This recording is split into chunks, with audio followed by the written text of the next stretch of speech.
कल चर्चा चल रही थी। एक वैश्य को एक संत महात्मा समझा रहे हैं। देवी, कल्याण का मार्ग संत समझाते हैं। संत की गति कर, संत की सेवा कर, संत के चरण शरण में जा, तेरा कल्याण होगा। समझाते हैं संत किसे कहते हैं। वैश्य जानना चाहती है संत कौन होते हैं। बेचारी को पता नहीं है, बेचारी ने ऐसी जिंदगी देखी नहीं है, ऐसी जिंदगी से तो बिल्कुल अपरिचित है, कोई परिचय नहीं है। अभी तक गंदी जिंदगी के अतिरिक्त कुछ नहीं देखा, अभी तक भौतिकवाद के अतिरिक्त कुछ नहीं देखा, अभी तक अध्यात्म में वे प्रवेश नहीं की। अतएव उसे पता नहीं संत कौन होता है, साधु कौन होता है। वे संत उसे समझाते हैं, देवी, जिसके अंदर कोई कामना नहीं है, जो कामना शून्य है, जो सबकी भलाई में तत्परायण है, हर वक्त दूसरों के कल्याण की ही सोचता है, उन्हीं के लिए बोलता है, उन्हीं के लिए जीता है, उन्हीं के लिए रहता है, करता है, ऐसे को संत कहते हैं।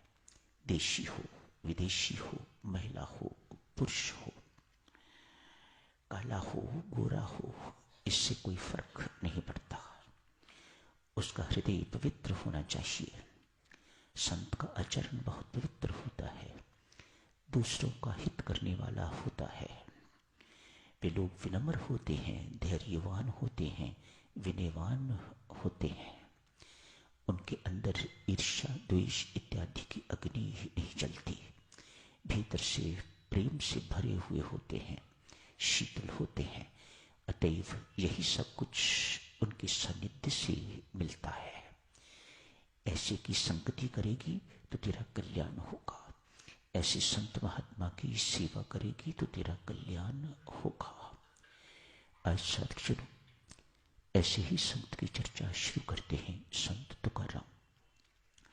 स्वामी जी महाराज ने कल इस संत का प्रसंग लिया था, कल चर्चा न हो सकी, आज शुरू करते हैं। कल भी जारी रखेंगे संत तुकाराम की इस चर्चा को। एक गरीब घराने में पैदा हुए हैं संत तुकाराम। पिता, कहीं साधक ने लिखा है कि ब्राह्मण परिवार, कहीं लिखा है कि शूद्र परिवार। सो सच्चाई परमात्मा ही जाने। संत की जाति नहीं हुआ करती, इससे यही स्पष्ट होता है। उसे ब्राह्मण मानो तो भी ठीक है, उसे शूद्र जानो तो भी ठीक है, उसे कोई फर्क नहीं पड़ता। संत की जाति नहीं होती, साधु की जाति नहीं हुआ करती। वह तो साधु हुआ करता है, संत हुआ करता है, यही उसकी जाति है, यही उसकी पहचान है। पिता छोटे से जिम्मेदार थे, थोड़ी सी खेती थी, खेती करके तो निर्वाह करते। तुकाराम की आयु उस वक्त 13 वर्ष की थी जब पिता का देहांत हो गया। बेचारा अनाथ सा हो गया है, कोई कमाई का साधन नहीं है। पिता की कमाई पर निर्भर था। वैसे भी 13 साल की आयु होती है, वह सहारा भी छूट गया। 2 पत्नियां थीं, एक पत्नी अकाल पड़ने के कारण मर गई, एक ही पत्नी बाकी रह गई हुई थी। वह बहुत कर्कश थी। बहुत जिंदगी भर तुकाराम को उसने बहुत परेशान किया। संत ने वह भी सब कुछ सहन किया, संसार को भी सहन किया और अपनी पत्नी को भी सहन किया। जो कुछ संसार ने दिया वो भी सामान्य व्यक्ति के लिए असहनीय, वह सहन नहीं कर सकता। कोई संत महात्मा ही इन सब बातों को सहन कर सकता है। अतएव संत महात्मा सहनशीलता की, क्षमा की मूर्ति हुआ करते हैं। बहुत सहनशीलता उनमें हुआ करती है और बहुत धैर्य होता है। और फिर जितने सहनशील उतने ही क्षमावान भी होते हैं, दिल में कुछ रखते नहीं है, बोझ अपने दिल पर नहीं उठा के रखते, तत्काल हल्का कर देते हैं क्षमा करके। ऐसे ही संत तुकाराम। पिता के सिर पर ऋण भी था, उसे चुकाना बहुत कठिन तुकाराम के लिए। दिवालिया निकल गया। स्वयं तो मंदिर में रहते दिन भर, पति पत्नी कहीं छोटी सी कुटिया कपड़ा कहिएगा, वही पत्नी और एक बच्चा पुत्र रहता। सुबह ही चले जाते मंदिर में और रात को लौटते।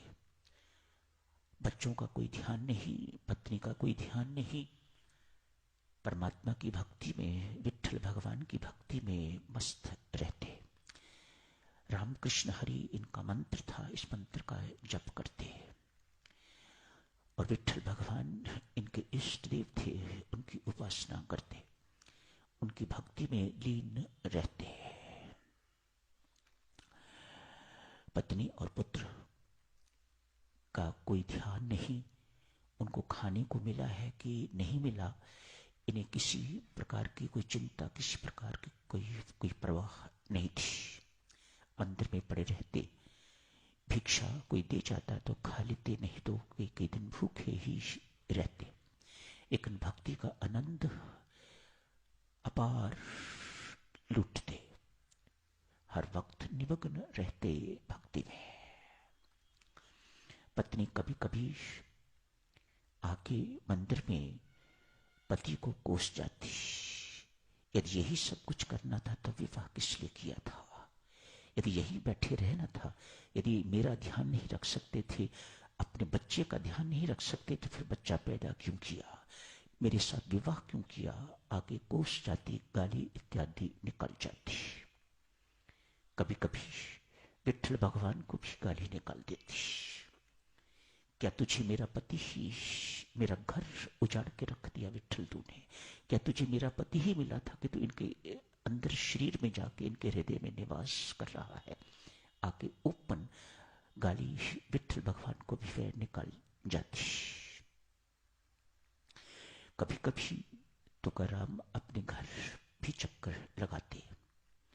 आज गए, जाते ही पत्नी बरस पड़ी, क्या खाएं तुम्हें? तुझे मेरा ख्याल नहीं तो कम से कम अपने पुत्र का तो ख्याल कर, देख भूखा है। बहुत बरसी, बेचारा घर में प्रवेश नहीं किया, पड़ोस में गया। पड़ोस में जाके तो इसके घर से 2-4 गन्ने, 5 गन्ने ले आया। चूस के तो गुजारा कर लेंगे। रास्ते में कोई 2-3 मिले, उनको बांट दिए। एक गन्ना लेके तो घर पहुंचे। पत्नी देख के एक गन्ने को और पति को आग बबूला हो गई है, बड़ी क्रुद्ध हो गई है। उसके हाथ से गन्ना छीन के तो इसकी पीठ पर मारा, गन्ने के 2 टुकड़े हो गए। वह पत्नी इतनी कर्कश थी देवियों संत की, कभी कभी हाथ उठा देती थी। जैसे आज गन्ना मारा, पीठ पर 2 टुकड़े हो गए, सोचो कितनी जोर से मारा होगा। संत मुस्कुरा रहे हैं, लो मैं तो चाहता ही था, एक गन्ना है, आधा आधा खा लेंगे, परमेश्वर ने कृपा करके इसे 2 में तोड़ के रख दिया, ले आधा तू खा, आधा मैं खाता हूं, चूसता हूं। संत की ऐसी बात सुन के तो आंखों में आंसू आ गए। मानो महसूस हुआ कि मेरा पति कितना आगे है। मुझे पता है कि क्रोध की अग्नि व्यक्ति को जला के राख कर देती है, ईर्ष्या की अग्नि व्यक्ति को जला के तो राख कर देती है, लेकिन मैं क्या करूं, मेरे वश की बात नहीं है। मेरा पति कहीं आगे है, इसको कुछ भी क्रुद्ध नहीं करता। किसी भी प्रकार की परिस्थिति होती है तो ये इसको सहन करता है और कल्याणकारी मार्ग जो है उस पर चलता है। पत्नी पर निर्भर नहीं रहता, पत्नी को नहीं देखता कि मेरी पत्नी क्या चाहती है, वह देखता है। जिसे आगे बढ़ना होता है वह देखता है परमात्मा क्या चाहता है। मुझे परमात्मा के मार्ग पर चलना है, न कि पत्नी के मार्ग पर, न कि संसार के मार्ग पर। अतएव पत्नी की बात का बिल्कुल बुरा न मान के तो उन्होंने परमात्मा का पल्लू छोड़ा नहीं और सुदृढ़ करते रहे हैं। आज देवियों, तुकाराम का पुत्र बहुत बीमार पड़ गया है। तुकाराम को पता नहीं तुकाराम अपने मंदिर में भगवान की पूजा में व्यस्त है। गुर्दे की दर्द है पुत्र को, छोटी आयु है पर गुर्दे की दर्द है, पीड़ा से तड़प रहा है, रो रहा है, बिलख रहा है। पत्नी भी बहुत बेचैन हो गई है। एक फूटी कौड़ी नहीं घर में कि इलाज करवा सके, किसी डॉक्टर को दिखा सके, किसी वैद्य के पास जा सके या कुछ कर सके, ऐसा कुछ नहीं है। अतएव तंग आके तो कहा ठीक है। उस अपने पुत्र को उठा के साथ लेके तो मंदिर के आंगन में पटक आई, ले संभाल से। वह पुत्र रोता रहा। तुकाराम ने देखा मेरा बालक है, मेरा पुत्र है, रो रहा है, कोई तकलीफ होगी इसे। तुकाराम कोई डॉक्टर नहीं है, कोई वैद्य नहीं है, कोई हकीम नहीं है, कोई जादूगर नहीं है, परमेश्वर का भक्त है। और परमेश्वर का भक्त वो जिसे परमात्मा के अतिरिक्त किसी दूसरे सहारे की अपेक्षा नहीं है।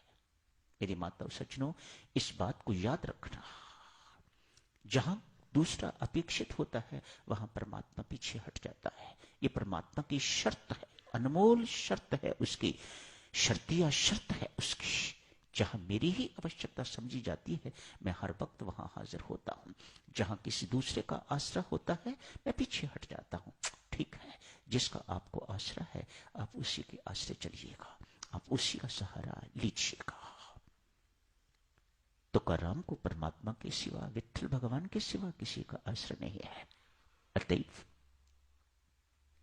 पूजा का पानी चरणामृत जिसे कहा जाता है, चरणामृत लिया, 2 बूंद बच्चे के मुख में, बेचारा दर्द के मारे करा रहा था, मुख खुलता था, 2 बूंद 4 बूंद उसके मुख में डाल दी, रोना बंद हो गया।